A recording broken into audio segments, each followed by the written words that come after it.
Welcome to the annual Passover Seder, that festive family affair that celebrates the Jews' escape from ancient Egypt. This one is hosted by an animator. Boy, check out this table. Weird bread, bowls of salt, roasted eggs. Not one piece of normal food.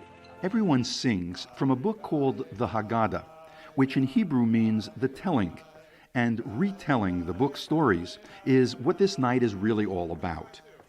But what fascinates me most is one of the book's stories, retold more than any. It's a short fable about four sons discussing the Seder and how their father treats them. One son's wise, one's wicked, one is simple, one is silent. Better he should keep quiet. Over time, I was amazed at how many other versions I found of the four sons story, how many times that modest tale had been revised. In the past 1,000 years, it's been reframed relentlessly in art, in words, in music.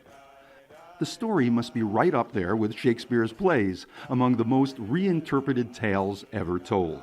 So my question became, why? Why so often reimagined?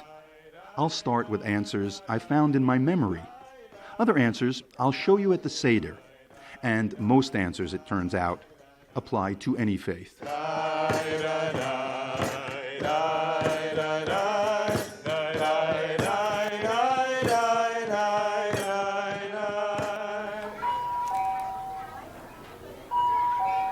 At this Jewish grade school, the layout is open and the classrooms barely separated.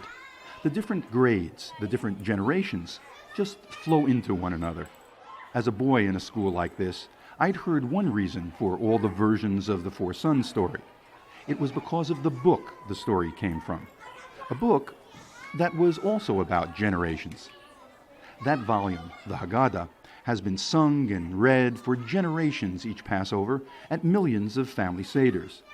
What makes this sacred book unusual, maybe rare among faiths, is that it's not seen as the Word of God. So people can take its stories about the exodus from slavery in ancient Egypt and can change them, add art, add words, add music, which people certainly did with the Four Sons story. That's why when I was the age of these kids, I, like them, made art for the Haggadah, even if younger artists can be temperamental. Yeah, well, that's Stop it, Abigail.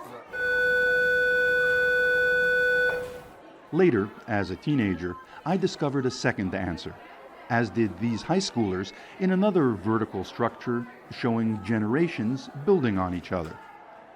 I understood, like them, that not only could I change the Haggadah, but the book itself demanded I put my mark on it. Just what an independent teen wants to hear. The Haggadah actually says each reader should feel and act as if they personally made the exodus from ancient Egypt. So these art students, creating paintings for a unique school Haggadah, have been told to personalize their artwork. What I've seen happen with these students is even though they don't know how to draw this or that, or they're not sure about mixing colors, they can, if they dig deep, they can come up with ideas that I've never seen before that are completely original and completely contemporary, because it's their point of view right now in this time, and they're painting it right there. So Ruthie approaches the notion of slavery by asking friends what enslaves them. So then I was thinking, like, wow, like, we all have things that we're slaves to, kind of. And, like, yes, we're not carrying around big bricks and stuff like that, but we all do feel pressures, and we all do feel slaves to something. For some people, it could be that someone in their family has an illness. Someone said vegetables. Someone said their name. Everyone has something else that they feel slave to. Yael is considering the 10th and worst plague visited on the Egyptians, death of their firstborn. Her painting includes both Hebrew and Arabic. We do talk a lot about the pain and suffering on the Israelite side, and like today in our political conversations, I think it's always important to talk about the pain and suffering on the other side and to talk about the humanity in the people that we demonized. So what I wanted to show was a woman crying over her dead husband who died in the death of the firstborn. So I wanted to show a lot of emotion, having her have a giant tear, or a river of tears, kind of. And also, I wrote stuff that brings out the raw emotion of it. How could this happen to me? What is happening to him now? And also the aspect of I was in love. But the Haggadah story that gets the most attention, of course, is the four sons: the wise, the wicked, the simple, the silent. Maxine sees the sons as different stages of a person's development, from a baby's silence in black, to a child's simplicity in blue, to teen rebellion in red, to adult wisdom. I wanted to start out by having the bodies be the inception and not the heads themselves, and I figured growth really is in the mind. The growth of the four sons, it isn't physical, it's intellectual, and so doing it with four heads made much more sense.